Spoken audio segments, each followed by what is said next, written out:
babaeng senior citizen nga naninda og kandila gawa sa usa ka simbahan sa Barangay Kalinan proper Davao City ang gilabnian og mahalong kwintas sa iyang lalaking customer. Sospek na dakpan sa tabang sa mga nagpakabanang katawhan nga nakasaksi sa hitabo. Ani ang report ni Argil Relator. Gitabangan na og pugong aron dili makasiba kining lalaking nakahapa na sa dalan sa mga nagpakabanang katawhan. Ang maong lalaki, suspect di ay sa pagpanglabni og kwintas sa 61 years old nga si alias Susan nga namaligya og kandila gawa sa simbahan sa Dato Abing Street, Barangay Kalinan proper sa Davao City, Huwebes sa buntag. Sumala pa nga nipalit matud pa og kandila ang suspect sa pwesto sa biktima sa dihang. While nagsakay siya sa iyahang motorcycle, sir, nagtunol ang kaning biktima nato, nga 61 years old. While nagtunol is iyang gilabni ang kwintas sa biktima nato. And while iyang gilabni, nagunitan siya sa biktima. Naguyod matud pa ang biktima, dihang wala gayud niya buhii ang suspect nga nipadaga na sa gimanehong motor.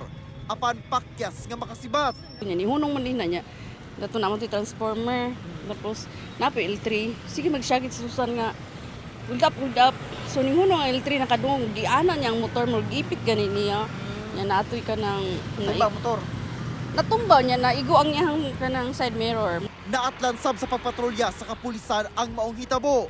Sa pagpanubay sa Kalinan Police Supervisor sa usa ka opisina, ang 32 anyos nga lalaking suspect.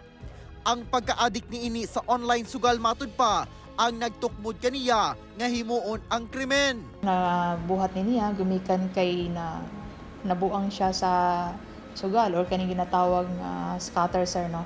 And then one of the reasons po ni sir nga ang mabuang ka sa sugal, mao nang mangawat na lang ka, so mao ni resulta sa iya, sir, no?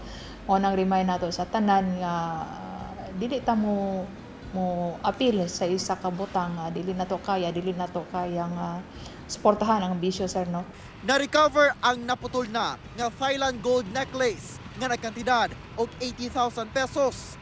Gipasakaan na og kasong theft ang suspect kinsa wala na ipahayag. Kauban si Metro Awing sa kamera.